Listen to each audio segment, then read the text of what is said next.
This is good. Thank you all for joining. So Jason Torville normally hosts this Tuesday Zoom. Jason's not able to be on this right now because he's involved in a national meeting Zoom with Acts 2 Journey. So we're missing Jason, but we've got some great people that are on this Zoom. All of you are great people, but some people that are going to share from their level of expertise today. And so as we do this, you're going to hear today from Brandon Martinelli, and Brandon is the communication lead of PennDel. You're also going to hear from Mark Geddes. Mark is the creative media lead for PennDel Youth. And you're also going to hear from Elijah and Ashley Hollis, which Planet Change Church in the heart of Philadelphia. And they also run Helm, and it's a studio and just all different types of production and print for companies like Comcast, Live Nation. So just a few of their people that they connect with. But it's great to have you on this call. A couple things. You're all muted, but if you've got some questions, let me encourage you to use the chat feature that's at the bottom. So you can ask questions on the chat as we kind of work through that. And also, you may want to set to the speaker view. That'll allow you to see who's speaking, and and I hit speaker view, and I see Keith Applegarth is up and center for us. But when you look at speaker view, thank you, Keith, pastor there at Evangel in Norristown. But as we look at this, we're going to kick it off first with Brandon Martinelli. And so one of the things that we're dealing with right now is we're looking at the time that we're in. And so let me begin by saying this, that a lot of times what we're looking at is we're saying that if we could, there's a number of pastors and leaders that are looking at this as though it's kind of like we hit the pause button on a video game, and we go and eat lunch, and then we come back and hit play, and it just kind of resumes where we're at. And that's the way some of the pastors that I've talked to are looking at it that way. But let me just encourage you, I think it's going to be more like hitting the reset button. And so you can hit the pause button, but when you come back, it's really going to be a reset and how we do church and how all this looks. And so we're dealing right now with how this is going to be rolled out. One of the calls that I was in earlier today, the Northwest section. So if you're in the Northwest section of PennDel, or you're in the North Central section of PennDel, it looks like next week, those are going to be the two that are going to move from the red phase to the yellow phase in PennDel, which means that you can meet with groups of 25 people or less. And so as we're looking at this, we're saying, okay, how's this going to look as we meet with that? The reality is that some of us may find ourselves in the online platform stage before we can even meet with any groups of people within our church live, in person, face to face.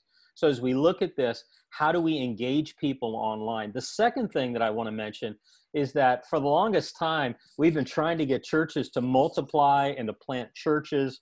Well, many of you have planted a church. You've planted an online campus. And so I commend you for doing that, the steps that you've taken with that. But when we look at when they open up these areas and we're able to go back in, the reality is that online campus can be a great tool for you from here until Jesus comes. The reality is, as we look at the online campus, how do we help people to engage? Because there's going to be a number of people because they're either high risk or because they're in a situation where they're, they don't want to come back with their families just yet. They're going to stay online for a lot longer. So how do we engage that and look at that? So Brandon, let me ask you to kick us off.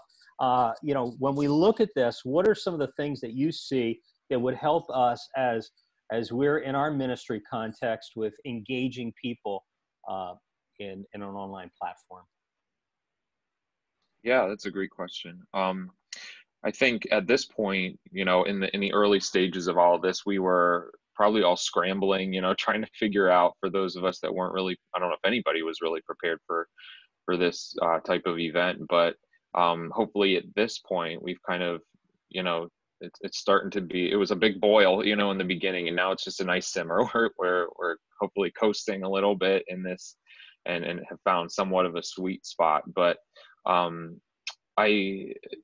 we had done a video with Pastor Don a couple weeks ago. I don't know if anyone caught it, but there was something that he said in there that that kind of, set off a little reminder in my mind as far as my own personal job, and I think it extends to everybody. But you know, in some ways we hope to get back to normal, and then in some ways we don't. You know, this, like Tom was saying, this is a cultural reset for us within the church, and even as a, you know, as a nation as a whole. So I think let's focus on those pieces that we don't want to get back to normal, you know, where we were comfortable and felt comfortable with the tools that we knew and were safe with. So with that being said, I think social media is such a daunting and scary task for a lot of us, and not even just social media, but just operating in an online format in general, you know? So um, right now, our entire congregation is shifted to the online format, and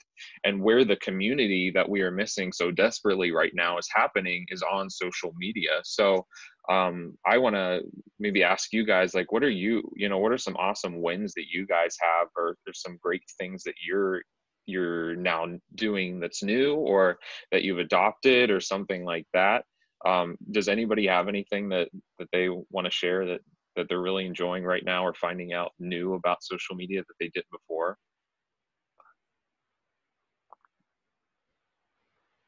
Yeah, Nobody. That's awesome. yeah, but feel free to use the chat feature as well. Hmm. Just throw in some ideas of some things that you're seeing there. So, Sure. Yeah, that's okay. Um, Yeah, no, that's fine. So, talking about community, you know, social media at large is using YouTube for the first time. That's great.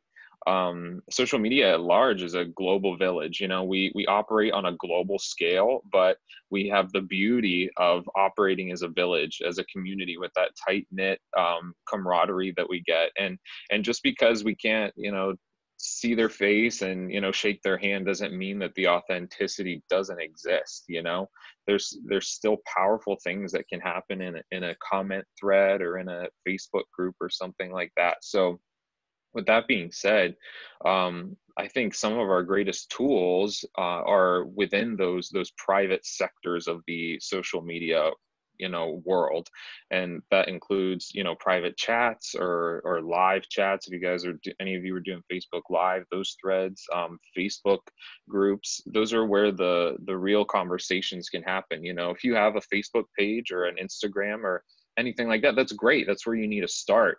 But really, that's just, oh, that's really, you know, opening up the door to your house and saying, hey, everybody, you know, this is what we offer. This is who we are as a whole, as an organization. But really, where the community comes in, and the life transformation is when you open up the door and then invite people into your living room, and, you know, and sit down and start having a conversation. And that's where all those private elements of social media happen. So with that, with those pieces in mind, that's where you can start to sit down, and whether that's you, or if you have a volunteer that's doing your social media for you, you can sit down and start to strategize, okay, how can we move forward with social media on an intentional level, you know, because social media, I think at the lowest level, is just a casual, leisurely thing. You know, if you're laying on the couch or have a couple of minutes, you're you know, doctor's waiting room, you know, you just do it when you feel like it. But on your side, when you're in a leadership role and you guys are stewarding your flock and your congregation, that's when the strategy comes into play.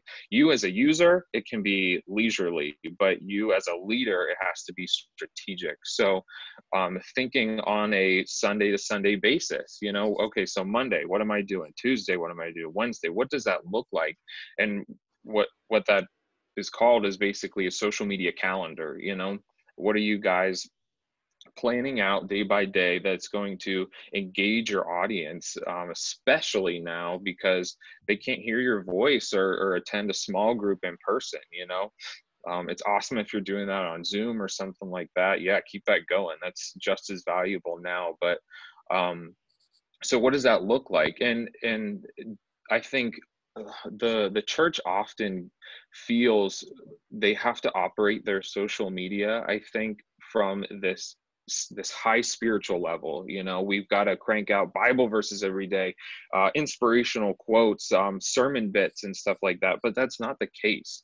You know, the church outside of that, when it's operating in a building, does so much more. You know, we do potlucks, we do small groups, we do chili cook-offs, we do, you know, VBS, all these fun things. So adopt that into your social media calendar, you know. So for instance, like on Monday mornings, if you just want to like throw out a fun question for your audience. I was just this morning, I was making coffee, and I usually make the same coffee grounds almost every day just because that's what I like. And I was thinking, usually it's like Target brand, you know, but I ask myself, like, does anybody else like drink, like, I wonder if somebody else like loves Folgers more than, you know. So like there's a question right there that just is, you know, there's just little value to it, but it engages your audience in just normal conversation. So you know, it's like true or false, Folgers is better than Maxwell. And then that automatically starts a conversation where people are giving an opinion that, you know, isn't political, so it doesn't get risky there, but people are giving their opinion. And it's also controversial because it's you're making a statement of a true or false. So you're gonna start conversation there, and in just a very casual way. So that's one example of just staying engaged throughout the week, without feeling the pressure of having to be overly spiritual or having to whip up all these mini sermons, you know, that you don't have on hand. So there is definitely a time and a place for that, you know, but that's just one piece of it. So does that help you out, Tom? Do you have anything want to jump in there? No, that's good. And Brandon, actually, there's a number of people that have written some great stuff in here as to the way that they're engaging. And so when I look, Damien talked about using YouTube for the first time. Laverne Weber, Zoom, small group ministry, Bible studies. Jeff Eden, unsafe family members on the West Coast are watching our videos. That's awesome. And Deborah Morton, daily 5-minute devotions on YouTube and Facebook.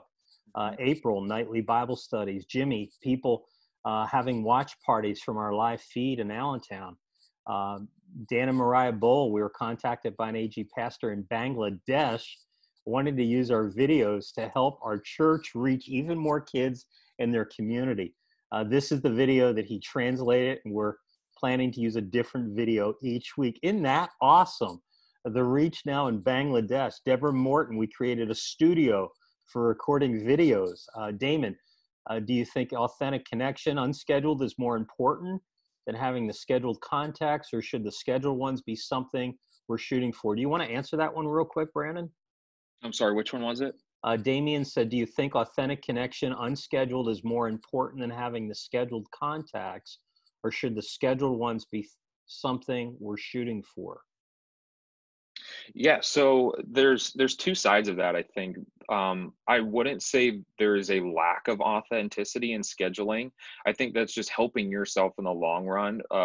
For those of you that don't have time to operate on a day-to-day basis, because that can be very cumbersome. You know, I know for myself, when I get behind on social media, it's very hard to operate on a day-to-day basis because it's a task that is setting you back in all other ways with your huge to-do list. So I think there is still authenticity in scheduling things, because you are still putting in the same time, effort, thought, and love into your post as you would on the fly. But don't let that don't let your Monday to Friday booked social media calendar interfere with you throwing in something that you just thought of, you know, Wednesday morning. That's okay. It's your strategy, it's your calendar. You work it and tailor it to your own liking. So I would say that there's pros and cons to both of it. You know, I know sometimes it's easy to become slave to that calendar though, and forget about the off the cuff stuff that is just as valuable. So I hope that answers your question. No, that's really good. You did one other thing, and I want you to just talk to everybody about what you did and how you did it. But you put together a game show for those of us that work in the district office. and it was fun. So you want to just tell like what you did and how it worked? Yeah, sure. I can't take full credit for it because I was inspired by Tyler White. I don't know if any of you guys know Tyler White. He's a kids pastor at Connection Church, but it was just something super casual that he was doing with his Facebook friends. But then we adopted it to just our staff. We did like a Tuesday night or something, um, trivia night. So me and someone else in our staff just came up with a bunch of trivia questions and operated through Zoom. And the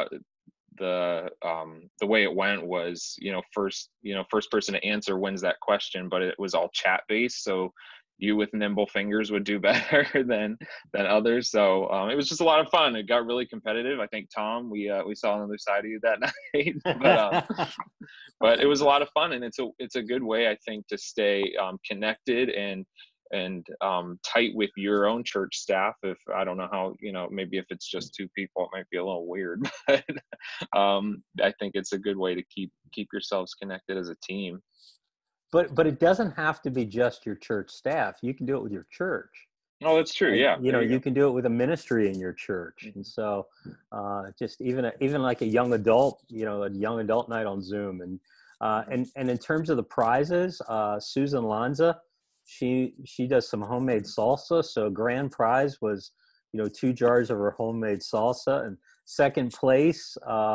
And Jason won second place. Jason got a dessert made by Jessica in the youth ministry. And I took third place. I'll mention that Carol Bongiorno took first. I took third, and I got a day off from work, which that's what they said. But I was supposed to direct all my phone calls to and emails to Don Immel.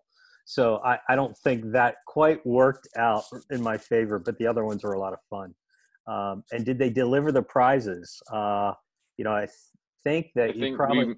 We mailed the salsa, but the dessert was like something to look forward to post quarantine, and Tom's prize was a joke. So yeah.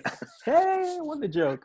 So it was. But it was yeah, I think fun. I know Tyler White, he was doing a lot of mailable items. So they had like a ton of Easter eggs that they didn't use for Easter service. So they were like Easter eggs full of candy that they mailed to people, toilet paper, paper towels, just fun stuff, and a couple of gift cards. You're right. Thank you, Danielle.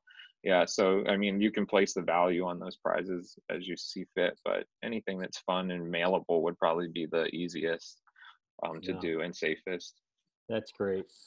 Mark Geddes, and Mark's the lead in our youth department. Thank you so much, Brandon, for sharing those ideas. Mark, let me ask you this: in terms of what are some things we can do to raise the bar in communicating to our online audiences? So, and let me just begin by saying this: that Mark helped me a few weeks ago. He was on a Zoom call with me, and the Zoom was like all the way down to here, and then there's the one where you see the ceiling. And he just said, "Hey, take a few books and put it under your laptop so that now when I'm looking actually at the camera versus looking down or around or wherever." So just things like that. And again, I'm still not doing it probably right, Mark, but you definitely improved me a little bit there. So help us all. Yeah. So some of the stuff I'm going to say, Brandon and I covered in the video that we shot a few weeks ago with Pastor Don, but that was like at the beginning of all this, and it might have been like drinking from a fire hose, because like, hey, here's a big list for you as you try to figure out how to pivot your entire ministry online. So I just want to go over a couple of those things, but real quick, and I'm gonna do something interactive for a second, and so I have to jump through the 3 pages of videos we have. But show of hands, who is using a webcam or a phone for your weekend service? Show of hands. All right, keep them up. Okay. Show of hands, who is live, like your Sunday morning, you hit live and it's live. Okay, keep them up. Looking through. Okay, awesome, cool. Just wanted to get an idea of where we are. So a couple things. iPhone or Android, or this really even applies to if you're using a camera. Having your device camera at eye level with whoever is presenting, yourself, worship leader, someone doing announcements or devotions or anything like that. There are things aesthetically, video, in shots, in that we're receiving with our eyes, and there are such as elements to them. So like when I sign on to a Zoom call, shots are all looking up like what Tom had just showed us. We have a lot of that in this. I know this is like a casual thing, and like I'm part of it, and like my brain already says like this. It's not that it's not as important, but it's not as official, right? My brain already like checks that box, whether I say it or know it or not. But there are things that you can do as a presenter that are super easy that do not require you. My audio is breaking up a little bit. Maybe I'll just move the mic closer to my mouth. There are things that you can do as a presenter that will help you to just come across as just that next step, that next level. And one of them, obviously, getting your camera at eye level. The other, and I really recommend this, find a way to hide the video of yourself on your screen. And this is like, I think, more key than a lot of the different pieces here. When you're presenting to your congregation and you've got something really important to say, and you are like looking down at yourself or off to the corner to yourself, the level of engagement drops off so far. And it's really, really, really hard. Like if you look at my eyes right now, you keep seeing me look right there is where my video is. So I keep looking there because like, you have, it's like that insecurity, you have it. I was saying to my wife the other day, I wonder what we're going to all do when we go back to real face-to-face conversations. Are we all going to start carrying around little mirrors so that we all can know what we look like during our conversations, for every second of because that's like kind of what we're becoming accustomed to. So if you're on a webcam doing your video or your Facebook Live, take your notes or something else and cover over yourself. If you're shooting on an iPhone, if this is your portal to your church and you have someone else who can help you, use the back camera on your phone, because it will entirely eliminate the distraction of just that little bit, that 1 or 2 inch movement on your eye every couple seconds, that nervous tick, or that just, I got to make sure I'm in frame, whatever. As long as you have someone else helping you, do whatever you can. If you're using a teleprompter app, turn off the video return feed. So if you're using some kind of app like that you can hide it. And if you can't do that because you've got to set it up and hit go yourself and it's just you, like take a piece of paper and cover over everything but the camera. That might be the solution. But those little things are going to help you. When we talked about how to do good selfie video in the very beginning, one of the things we said was like stay within arm's reach of your device, because you want to be nice and close. So everyone on the Zoom call, if I look through the pages, literally everyone in the Zoom call is like, I can't see really like anyone's waist, right? No one's that far away. And no one's tiny. And that's a great thing, because when I'm having a conversation with somebody, when you're talking now before social distancing, when you're talking with someone, you're pretty close to them. You can see the little movements in their face. You can see the way, their eyes look around. You can see the things basically that makes human interaction and communication, that makes it communication, not just the voice, but the way that we look, the way that we, pause and think and whatever. So if you're shooting video and you're still like doing the head to toe or the knees up shot, and you have maybe like a camera and a tech team and you're blessed with those things, I would recommend you get closer to your camera, or get your camera closer to you. If you're using a phone and you're doing like the head to toe thing, your audio probably isn't that great because of the distance. So I would recommend getting much closer, because at a time like this, when everyone's watching on a small device, maybe a TV, but even then still not, like this enormous, screen, or they're not seeing you in person, becoming like right, this distance right here is going to create, I think, a lot of trust, a lot of personality, and just keep people connected to you as a person, not, you as this small person on a screen miles away somewhere. Did that kind of help, Tom? Did that kind of start to answer some of those questions? Yeah, that was great, Mark. Thank you for that very much. One of the questions, and maybe Ashley and Elijah, how are you guys doing over there? And dandy. We are good. We're actually up on our roof because the Blue Angels went over at 2. Okay, so you guys did see the Blue Angels. We did. Nice. We did. We run our kids up here. We made it. That's great. That's good. Very cool. We got a pastor up in the Poconos who's been preaching from the rooftop every Sunday. Hey. He's got a roof harness on him, but Sean's doing a great job up there. Hey, guys, talk to us a little bit. So, you pastor a church down in the center city area of Philadelphia, and usually meet in a comedy club. And so you're not able to meet there anymore. How has it changed from speaking live to speaking online every week? Because you don't have an audience. So what's that been like for you, Elijah? Yeah. So, I'm not speaking today as an expert, obviously, like we're all in this learning game. But I think we're learning week to week. Speaking is such a weight in and of itself. And now we're having to learn how to preach to cameras, and that losing that engagement is just crazy. So real quick, can you just comment if you feel the struggle? I need to feel one with you right now. If you feel the struggle of not getting that engagement, not getting that amen, can you just give me like a yes, me too. All right. So I think one of the things, at first, when we first hit this thing and you're talking to a camera, I think the struggle is like, all right, this feels different. And we're all talking about this new normal that we're in right now. And I think, thank you for the love. Yes. We're all feeling that. And so I think it's something to accept and then also look at like, how can we best approach it to be the best pastors, to be the best leaders that we can right now. And I think one of the biggest things for me is to think of the end goal. So we've been talking a lot about this with our teams, a lot about this with on here with you, Tom, of just what is the end result? What is the end goal of what we're trying to accomplish?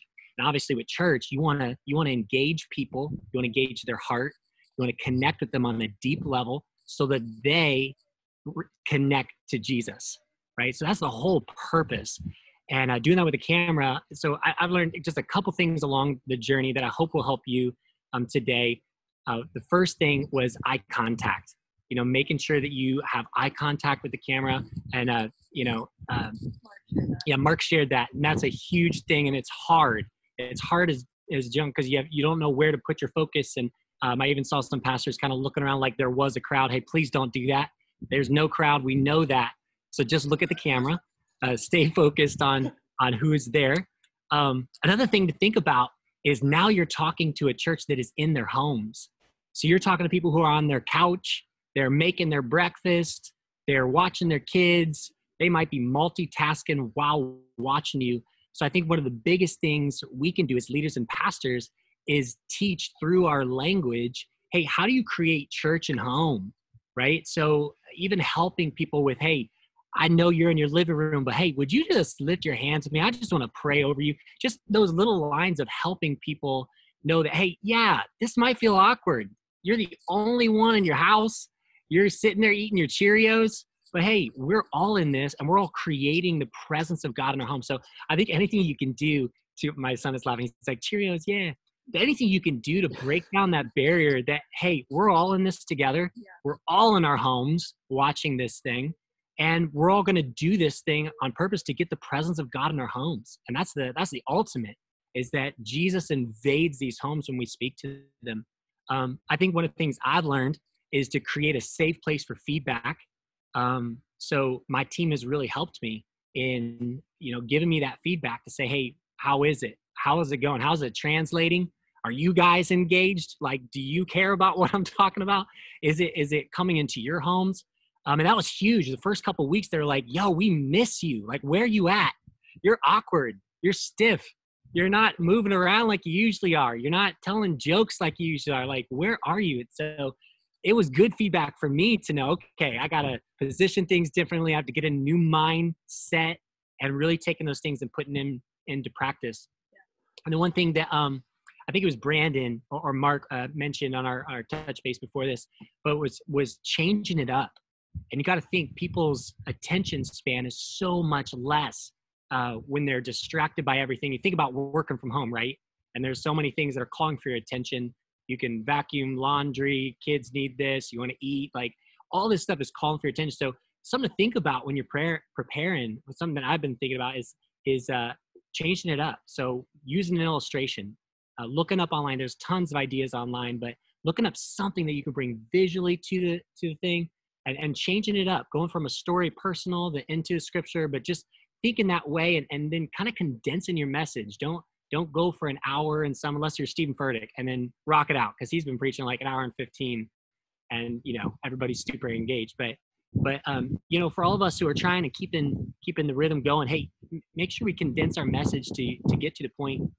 And then I think one of the biggest things that we've kind of run into is celebrating the wins and knowing what is the end result. And that's one of the things that my mentors have told me all the time is preach with the end in mind. So what are we going for? What's the end result? And in this engagement, it's totally different. You're not going for an amen. You're not going for feedback. You are now going for comments. You're now going for getting people engaged. So anywhere in your sermon, you can push that in. Hey, comment with me. Do you want that power? Yeah, comment that in the comment box. Get people engaged with the message so that they're intrigued to the end. You want that, and you want them to say yes to Jesus. You want them to respond to the word. That's the goal, right? You want them to reach out to someone on the team to pray with them. And Ashley's going to talk about like hosting and stuff you can do to really engage with the audience. But I just want to give you those couple things that I've learned just along the way of like, hey, keeping those people engaged, because the end result is to connect them to Jesus. So anything we can do, to make sure that we engage properly and learn this new platform of how to speak, intentionally online. But Ashley's going to share some incredible ways that you can expand your horizon, expand your reach, and really engage with your audience in a powerful way. Take it away, Ashley. All right. Okay. So I'm super excited. I think Tom was sharing, like, we stream for our church, but we also own a creative agency. So we do a lot of streaming for our clients, and especially now in this whole COVID-19 pandemic, we're doing a lot of our client work remotely. And so streaming for them from our house and with video and stuff. So a few different, I just want to share a few. This is probably a bit practical, but I want to share a couple different resources that you can use, because I know I've heard people say in the past, like, oh, I have to go buy all this equipment and everything. We have all that equipment for our agency and don't even use all of it right now because we don't need it all. And so one thing I would say is we use, I think somebody actually wrote in the comments, and I want to just mention this, if you're getting like your videos taken down because of like royalty music, I'm not sure if you're using like worship or if it's other music for like videos and stuff. But there's actually a resource out there you can share with your team called Motion Array. And I want to say it's like $15 or $20 per month. But you can get royalty-free graphics. You can get royalty-free video clips. You can get royalty-free music. And so that allows, and what that means is if you put up something on Facebook, Instagram, whatever, and somebody owns the right to music, they're actually paying people to find your video and take it down. So royalty-free would mean it's like you are allowed to use it and share it, and all of your channels are not going to take your stuff down. So Motion Array is pretty awesome. We use it for a lot of our stuff. Another thing that we use, and for us, our goal, of course, in this is to continue to not use this. I think Tom was saying not to use it as a pause, but how can we use this as a time that we're reaching our church family and their families, but also their friends. And also, we have a lot of clients that have been watching online that maybe would not have stepped into our church. And so making sure that our reach is like further than we can, keep pushing it. So one thing we use is a system called Wirecast. So Wirecast, just jot that down. It's amazing. It costs less than $500, but it is a platform where you can bring, and the best way I can say this is, it's like this awesome production hub that you can bring in live, you can bring in Zoom, you can bring in pre-recorded videos, you can bring in everything. And Wirecast already has built into it countdown timers. It already has lower thirds built into it. It already has music built into it. It has stock footage and graphics and everything. So you can bring your Facebook Live or your whatever live video you're doing and put it in here, and you can put lower thirds on it. And you can just literally say, I want to count down for 5 minutes, and it pops it up on the screen. Then the most beautiful part is Wirecast pushes out to every different platform. So we stream by pushing one button, but we stream to YouTube, Facebook Live, we stream to our church online platform, and that all just pushes through Wirecast. So I would say that's something that really helped us to expand our reach, as well as make it easy to do from home and from the push of a button. It's one laptop and you set it up. Another system that we use something called Church Online Platform. Does anyone use Church Online right now by Life.Church? It's by Craig Rochelle's. Yes, okay. A couple people use that. Church Online is a completely free resource, and they help you set it up. It's amazing. When we started using Church Online, so again, we push from Wirecast, we pre-record our sermons and our worship and everything. We put it through Wirecast, and when we push it to our Church Online platform, our team is still serving online. So essentially, our Church Online platform has lower thirds that say, click here to give online. We have another lower third that says, click here for your kids' lesson. We have one that says we have a virtual lounge, because like in Philly, everyone's stuck in their house. So we can't even bring our worship team or anything out. So we created like a virtual gym with the people who are fitness trainers in our church, and virtual tutoring and stuff. So like just different things that people can click on. But I would encourage you, like the Church Online platform is a free resource. You can push out to it from Wirecast. And the beautiful thing is then your church can still engage with your church family. So we actually still schedule hosts. We schedule a prayer team. And on the back end, we put our host notes in there. So Elijah puts his sermon scriptures that he uses. He puts the key lines in there. We're happy to like send this if you would want us to, but we actually have some key lines that we gave our hosts. So when they jump on, they say, good morning, welcome to Change Church at Home. If this is your first time joining us, comment first. So then when people start commenting first, we start direct chats with them. Oh, that's so awesome. Thanks for tuning in to Change Online. How did you hear about Change? Where are you watching from? It's the same as what I encourage my team with is, right, if somebody came to the front door and walked through the front door and made it all the way to their seat without any of us connecting with them, that was probably a fail in opening the front door of our church, because culture is just so key to us. In the same way, the Church Online platform allows us to see who's jumping on. So we can just jump on there and be like, Tom, thanks for jumping in. Excited. How's your family doing? Hey. And so that's been some great engagement that is no cost. And the other thing I would say to that is there's a button on the bottom that says live prayer. And any of your guests that watch it can click live prayer. And on the back end, it just notifies our prayer team. So our prayer team is sitting there. They start a direct chat with them. And so people are getting live prayer during the service. Like Elijah said, he does out salvation calls at the end of his messages. So he'll be like, we have a slide that comes up that says, if you want to accept Jesus into your heart, click here. And when people click it, it's just doing a live count. And I know this probably sounds like, whoa, that's a lot of programming. That's a lot. It's not. Like, it's all set up for you. You literally just add your color and your logo, and all of the coding and setup is done. And so that's been amazing for our team to see. Like, our team is seeing people get saved, and our team is seeing new guests watch. And so that's been a real, I would say, morale builder for the team. Yeah. That's awesome. That is great stuff. Hey, if you're interested, we've asked Elijah and Ashley if they can walk us through like Wirecast and Text in Church and some of these other tools. If you're interested in being a part of that, would you add your email to the chat feature? And if there's some interest here in doing that, where they'll help you with kind of navigating, getting that set, then we'll schedule another time. So it looks like we're seeing some good things on that. Great stuff, guys. Thank you so much. Hey, guys, we didn't advertise this because I didn't know if he was going to be able to make it, but he got out a staff meeting to be with us, but we'd like to welcome Chad Zola with us. Chad is the online pastor of Elevation Church.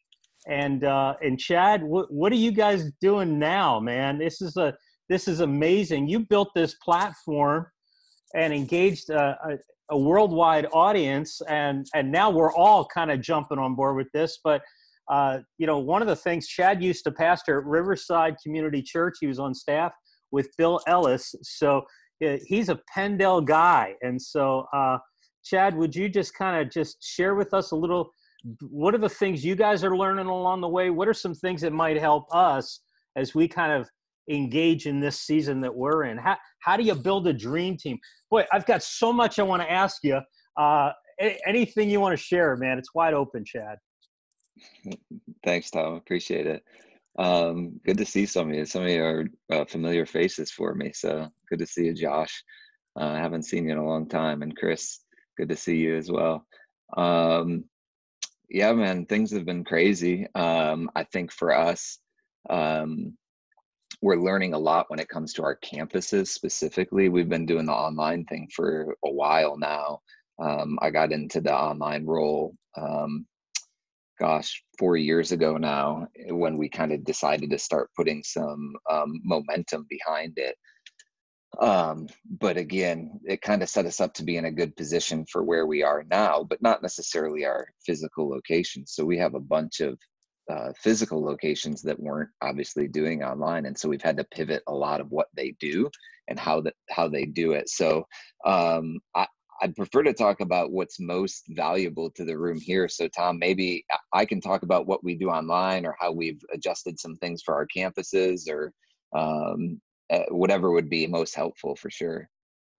Well, let's open it up. If you got a question for Chad, just throw it in the chat feature and we'll jump from there. So that'd be good. Yeah, I mean, I caught a little bit of what Ashley was saying about those features for online, and really the thing that we've always really relied on is utilizing the features that are free and available. I didn't hear a lot of what they were talking about, but when it comes to Facebook and YouTube, I think a lot of times people are looking for the best platform to use, the best opportunity to reach people in this season. And I think those are platforms and resources that companies are spending billions of dollars to help people connect with one another. And to not use those when they're right at our fingertips seems like a big miss. So we rely very, very heavily on YouTube and Facebook, specifically Facebook for the groups, and how to stay connected with our campuses. Yeah, Chris, about the team members engaging in chat windows. So I heard, I think, again, Ashley said something similar to, providing teams with kind of some best engagement tools. What we do for the weekend is we have chat teams that are across all of our different platforms, but we have, it's as simple as a Google Doc where they're prepared to post different links and highlight different things throughout the experience that we're talking about. So we get asked pretty similar questions throughout the experience that we know are going to come up. So things like, what's the name of this song? Or, how do I join an e-group if you're talking about that? When we started it from the very beginning, it was as simple as I would go and create a form online, like using FormStack. We didn't really have the teams build out websites for it. I just went and built a form because we were inviting people to join e-groups or volunteer with us. And so we just post a link in the chat window and say, click on the link and fill out the information. But really the whole point of that team is to engage with the people in chat. And so lots of people are asking questions, but we're also trying to drive conversation, encourage people to even talk, let us know where you're tuning in from. It might be different for you depending on who's joining.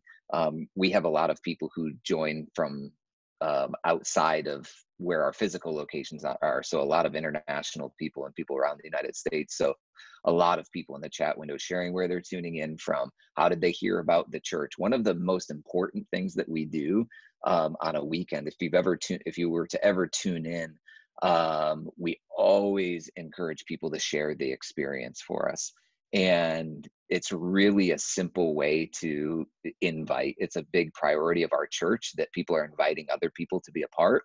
And so sharing is a super easy way for people to invite other people to be a part of the experience. And we encourage people to click the share buttons on YouTube and on Facebook, and then you can pick kind of where it shares that experience. But so many of the people who connect with our church do so because one of their friends or relatives or coworkers or something shared the experience for them. And so we just know that's honestly one of the best ways to drive more traffic to your experience. But again, I think really getting the heart behind what it is you're doing and why you're doing it. Our practice on the weekend, especially during the live experiences, I talk to different churches that say like, well, the reason we do online is, to drive people to a physical location, or the reason we do online is really just to broaden our reach. Well, again, I know in this season, we're all just kind of forced to do online. So you might not have a specific reason for doing it other than we have no other option. But even as people are talking about seeing this as an option moving forward, I think it'd be amiss to say, well, that was good for that season, but moving forward, it doesn't, really help us or provide an opportunity. I think it provides an enormous opportunity to reach more people in your area. And so, again, what are those very specific things that you push? We focus on 4 things at our church, really, and that's giving, our e-groups, which are like small groups, volunteering, which would be called our e-teams, and growth. So we don't use the language publicly as much anymore, but we used to say our 4 Gs a lot. And so that's what those were: giving, groups, growth, and gifts. And so how are you also inviting other people to be a part of the church? So initially when we were looking to do online, the big question is can we translate what's important to our church to an online community? And if we can, then we have a viable option for church online, right? So can people join groups? Well, yes, they can. And, probably similarly to what they do or what you're doing right now, our groups meet just like this, e-groups. And so we did that. Can people volunteer? We have about 10 options for people to volunteer with us online. And people are like, well, what does that mean? What does a volunteer do online? Well, again, what translates from what's important to your church? So something that's very important to our church is guest experience. So what is when somebody enters, your facility or gets onto your church grounds, what does that look like? How are you taking care of them from the moment that they touch down on your site? Well, what are those things you do? You have greeters, you have welcome team. After the service is over, you have follow-up teams. Well, we really just translated that all online.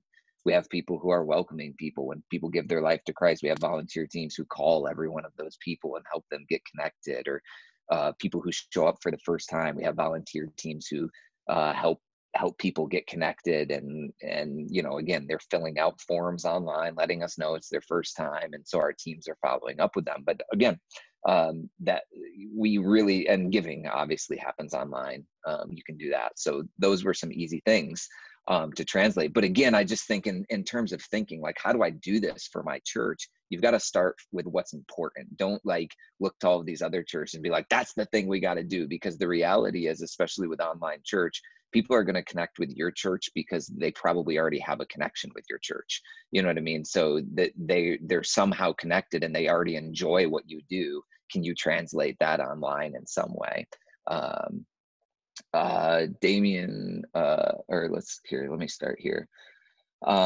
Chris said, what platforms do you use for e-groups? Zoom. This is what we use. Free versions last, I think, 40 minutes or 45 minutes, something like that, which is fine. There's nothing saying you can't stop it and restart it after 40 minutes. We do provide paid versions for our groups. We have the resources available to do that, but we didn't do that from the start.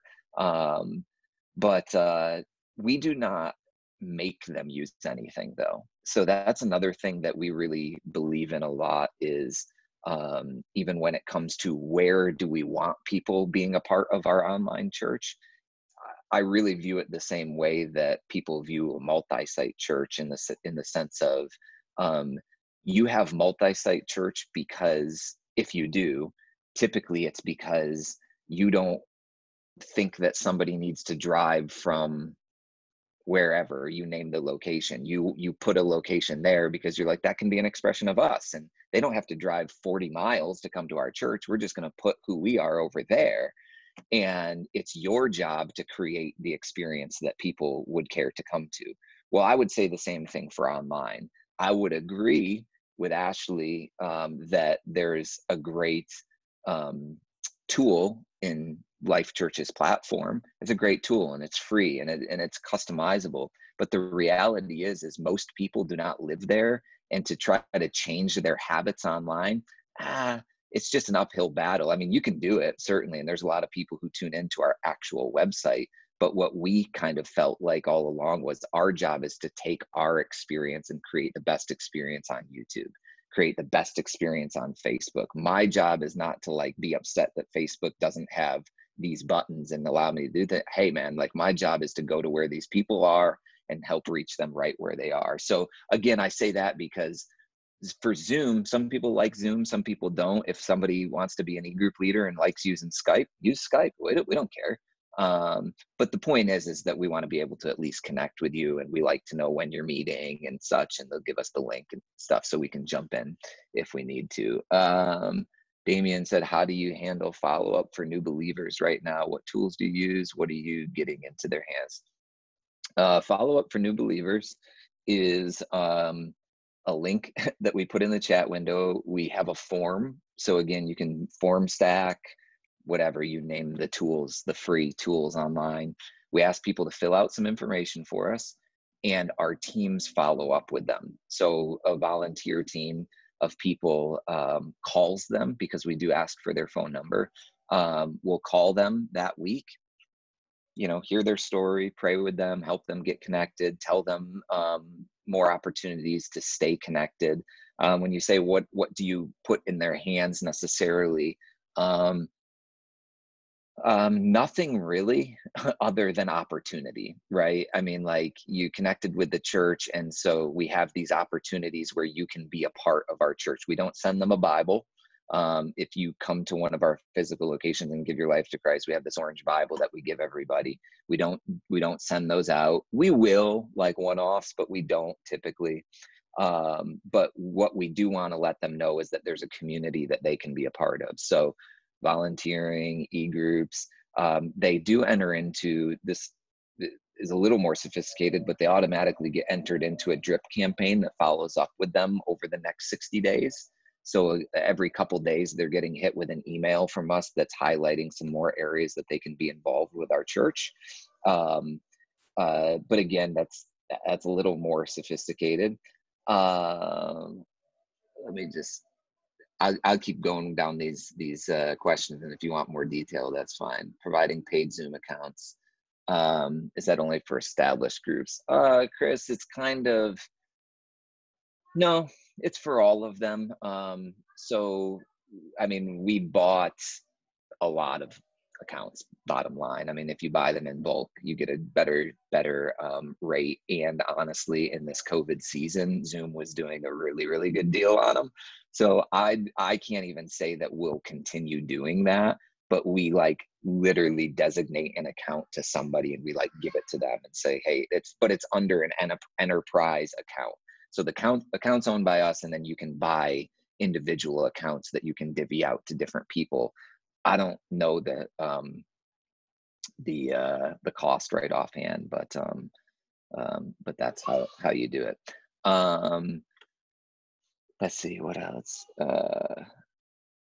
Yeah, that's all the questions that I see there. Again, you can keep them coming if you want, and I can just kind of keep rattling off about what we do. But honestly, the other thing that we do a lot online is try to just let people know that they're a part of a bigger community. So Facebook has become a huge resource for us in that. And, if you have a church Facebook account or church Facebook page, within that page is the groups feature. And if you know anything about Facebook, the thing that they value most right now is groups. Like, that's where they've kind of turned all of their attention to. And it's just a great tool to stay connected with people. So what we've kind of created an online identity for our online community called EFAM, and it really stands for Extended Family. But so we have like an EFAM Facebook group that these people are in, and we're engaging with them every day, kind of all day. All day long, and we're going live in the group, we're staying connected with them. But for all of our campuses, so we have 20 campuses, they all didn't have groups made for them. So all of our campuses got Facebook groups, and that's how they're staying connected with their campuses right now as well.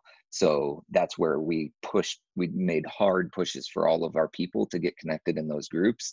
And again, our campus staffs are going live in these groups every single day. It's not just like the church kind of became, all came into our group. It's been really separated out by campus.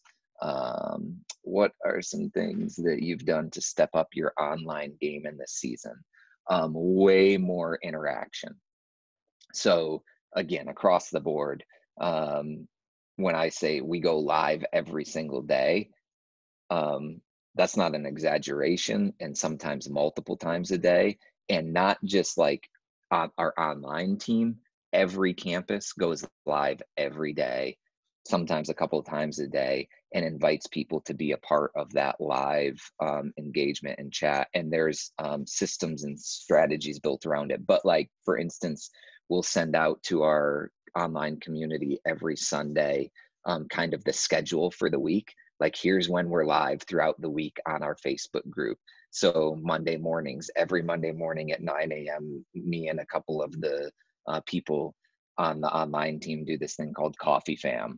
And it's like just Monday morning recap where we get together, talk about the sermon from Sunday, do some fun things. And then, but again, they have a schedule. So every day they know that there's an opportunity to jump online, stay connected with us. And it's just a lot more, for lack of a better term, ground game that we do every single day. It's just a lot of work connecting with people, reaching out to people, making sure they feel connected, phone calls. Every first time giver gets a phone call to help them stay connected and connect with us on another level. Any ideas on how to reach the under 16 age group who don't use Facebook? So what we're doing with that right now is, what a great free resource for that, to be honest, is Life Church's stuff. They put all of their stuff out for free, and they have a lot of great kids resources that they update every week. I mean, for us, we started broadcasting a live kids experience for people under 16. Well, it's probably a little younger than that too, but again, I hesitate to say some of that stuff because I know that not everybody has resources to do those things, but that's the thing that we've decided to do in this season. And we'll continue doing it because it's been great for people. But other than that, that's kind of where a lot of our energy and our eKids teams have been focused on, is creating that experience for the kids on the weekend. But again, I just can't overemphasize the utilization of Facebook. I don't know where, what you guys talked about before I hopped on, but the YouTube stuff, again, these are just free platforms where billions of people are, and to not utilize them in this season seems crazy to me. And you might say, well, I don't know a whole lot about them, man. Hop on YouTube and dive into some tutorials, because I didn't either. I didn't know a whole lot about them, but typically talking to people, I'm like, when we're saying like, God, send us all of these people to our churches, I feel like he's like, crap, dude, I sent them all to you. It's called Facebook and YouTube. Get on there, and there's thousands and hundreds of thousands and millions and billions. And so anyway, I don't know. I mean, I feel like I just rambled for a while. No, Tom, this is great. This is amazing. So when you talk about like YouTube, how would, now again, you're at Elevation, large church, just in terms of huge audience. Think back in, when you started out and you didn't have all the bells, all the whistles and everything else, but you talk about YouTube. So if I'm a pastor and I'm in a church and I'm the only person on staff, and, so how am I using YouTube as you speak about that, what does that look like for me? Good question. Yeah, good question. I mean, the main thing for YouTube for us is the weekend content distribution, if you want to even call it that, the weekend service, because it's a very, very stable platform, and it's free to broadcast to. So as simple as connecting a camera. I mean, I'm sure a lot of you have already hit this point, that maybe you have, maybe you haven't, I don't know, to where you're like at least broadcasting something on the weekend to people. But again, connecting a camera to your computer and broadcasting to YouTube or your own church's YouTube channel. The problem that a lot of people have with YouTube is it's way different than something like Facebook, in the sense that Facebook is a little bit more of like an advertisement, where your feed might show up on somebody's platform as they're on Facebook. It might show up there, versus YouTube, it's like kind of you would go to YouTube to see our church. You're not necessarily going to be scrolling through stuff and happen across it technically. So, but again, the reason we use it is because it's a free platform that the most amount of people are on, and the best quality, honestly, in terms of reliability. And it's just another spot. So if you're like, how can I reach more people beyond maybe just putting this on our church's website, because we don't necessarily have a ton of people who come to our website? Well, YouTube would be a place where, again, there's already billions of people watching content. They could potentially happen across it. They could potentially see it there, and it's free. So, and on top of that, it's a place for potentially your sermons to live throughout the week. So if you say something like, man, I know you weren't able to get there on Sunday, but I'd love to go back and watch this. YouTube is just a great platform for that. And the searchability for your content is incredibly great. Like it's such a bigger pool than on your website.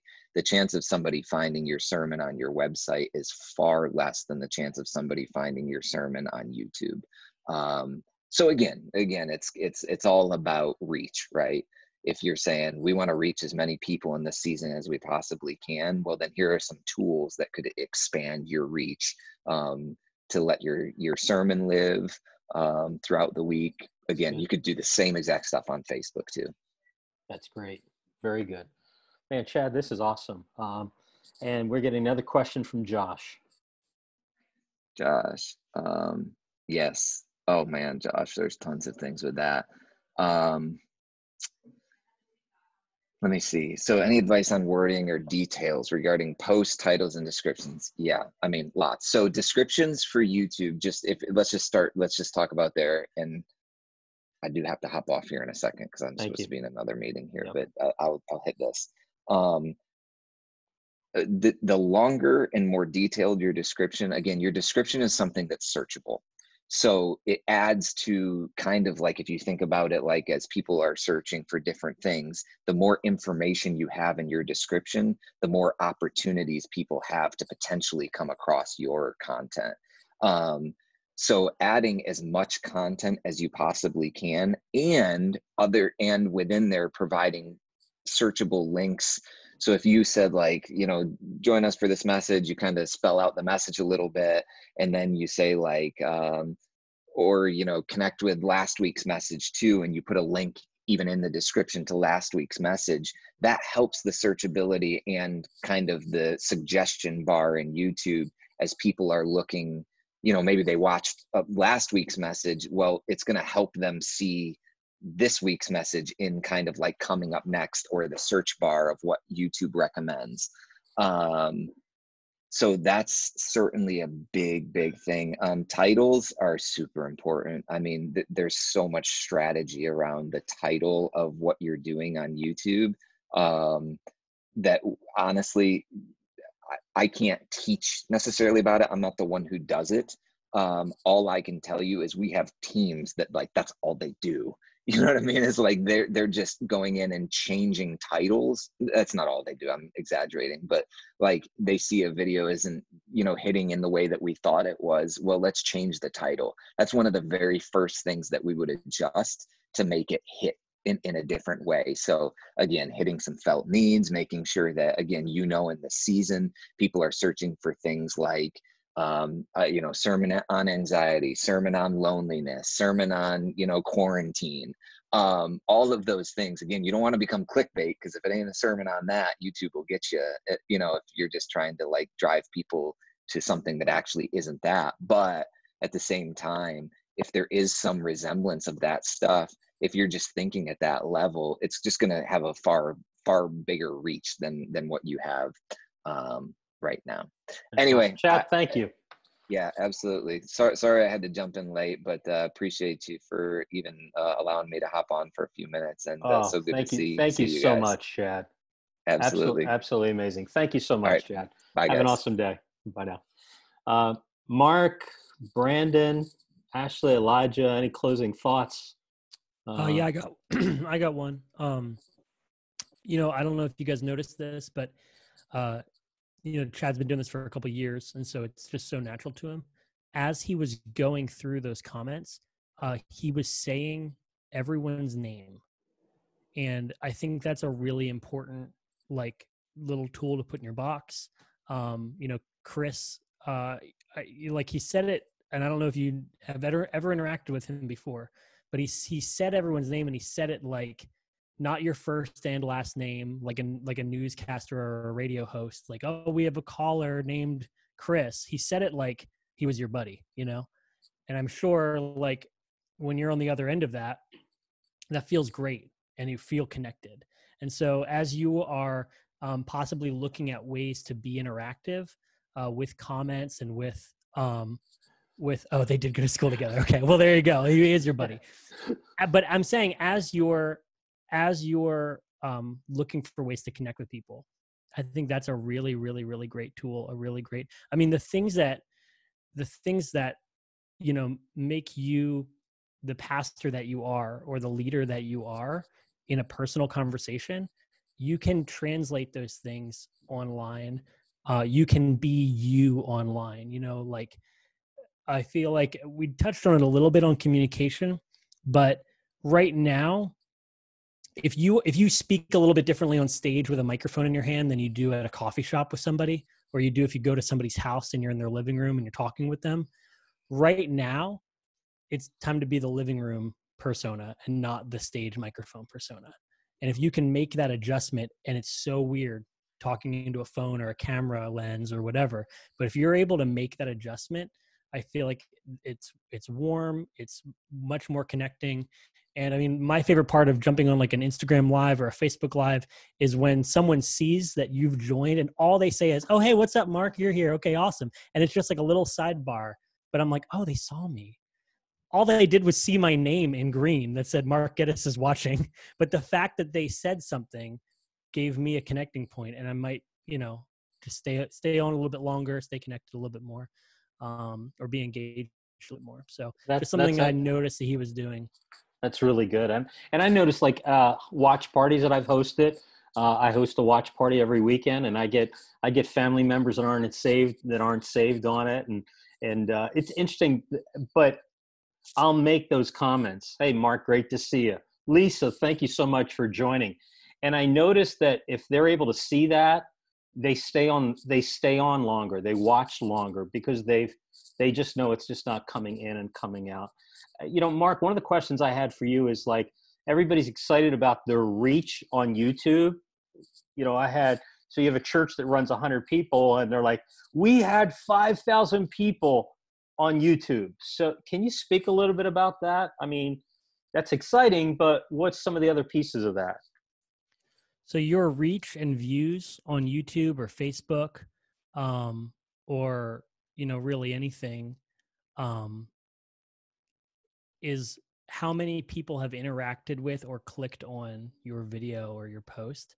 But when you go into the metrics of your video, and especially with Facebook, this is one thing to look at. Any platform where there's other screens around your video competing for your attention, look at your 5 or 10, or I think the metrics are 3 and 10-second views. Look at the amount of 3-second views and the amount of 10-second views, and that is a really great metric to determine, are people seeing what you're doing for 3 seconds and then passing through because there's something else they want to get to, or are people actually engaging? And I'm not saying to look at that and go, oh, shame on me, I'm not that engaging, but use that as a metric, not just the metric of how many people connected and interacted with. When we do live streams for PennDel Youth, there's always 1 or 2 people behind the camera. One of them is monitoring comments. Usually our ministry assistant, Jessica Jones, does a phenomenal job of monitoring the comments and posting links as we talk about them and hitting all the points and whatever. But one other thing she does is she's watching the active viewers.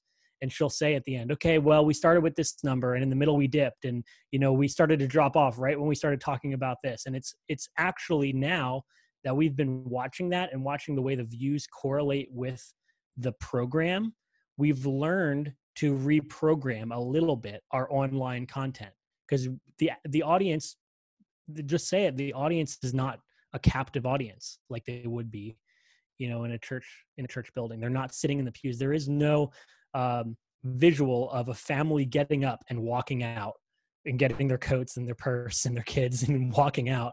There is none of that. So it's much easier for people to just scroll away without any kind of consequence. So we watch the active views during any broadcast. And then we kind of let that inform, okay, what do we got to do better, or how can we be more engaging, or what can we change about the order of what we're doing? Are we putting our most important thing, our engaging thing? Is there a point where everyone feels like, oh, well, be a moment where people would get up and leave because they want to, get out of the first, but online they're just leaving. Like, I don't know what that looks like for you in your context, but we found it's helpful to watch the active viewers while your service is happening.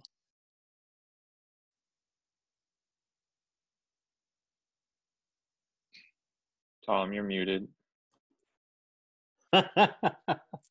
Yeah. So, it's interesting. I was reading through a post on, there's a group that's called Creative Communicators, and it's a Facebook group. And I think, are you on that, Brandon? But it's a group that deal with creative communications in churches. And somebody had said, boy, I had a horrible weekend. I realized that when I set my service to go live on Facebook Premiere, I sent it for the PM instead of the AM. And then I watched, like, people just began to stream all the mistakes that they made, during this season. And it was fun because people looked and said, wow, I'm not the only one. And so let me just say, give yourself grace as you navigate this season. There's going to be stuff that you're like, wow, I shouldn't have done it. One of them posted this. They said, we were doing really well until the pastor decided at 15 minutes into his message to throw a video up. And it was a video that was copyrighted. And so Facebook knocked them off. I think Brian Swain, you had a question specifically on like the music and the copyrighted material and how Facebook does that. Does anybody have a comment on that before we close that part out?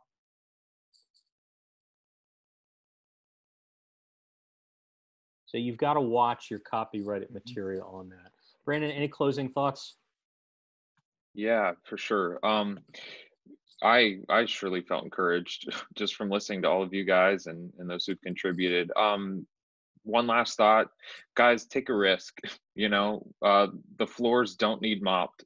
The pamphlets don't need shuffled. Communion doesn't need to be restocked right now. So don't misunderstand me. I know you guys still have stuff to do. You're still busy people, but use that time that you're not doing other stuff to pour into something else and to expand your skills, because you're only as good as your skills. And let's just dive into something new. Let's learn how to reach the lost in this new opportunity that we've been given. And like Chad said, use this free stuff, and God is saying, here it is. I've given it to you. I don't know what else you want me to do. So use it. Okay. Thank you guys for listening to us. We appreciate your time. No, that was great. And let me just give one more closing thing. And Cliff Hamilton, you just posted it. And actually, when we were talking about this call yesterday, for this baby boomer, this is overwhelming. So much sounds like Greek to me. Fortunately, I have a grandson that helped me greatly.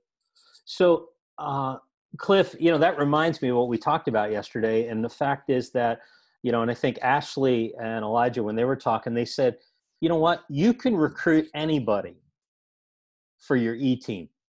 So at this point, I've heard people say, I don't have anybody in my church that can help me with this. You're not limited by your church anymore. They don't have to come in on Sunday morning and be there on Sunday morning. They can be a part of some other group. So, as we kind of work through that, I mean, just again, a person could be at one church and help you with your stuff at your church. A person could be unchurched. Think about the open doors that we can have with people who are unchurched connecting with us. But hey, let's close in prayer. And Father, thank you so much for each person, Lord God, that's been on this Zoom. Thank you, Lord God, for their life, their ministry. We pray blessing over them. Father, help us, Lord God, as we think about ways that we can reach the lost in our community and actually the lost around the world.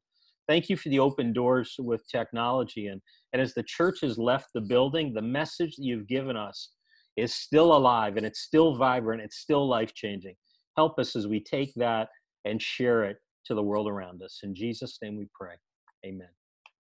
Have an awesome day. We love you guys, and don't hesitate to reach out. And again, thank you all. Bye now.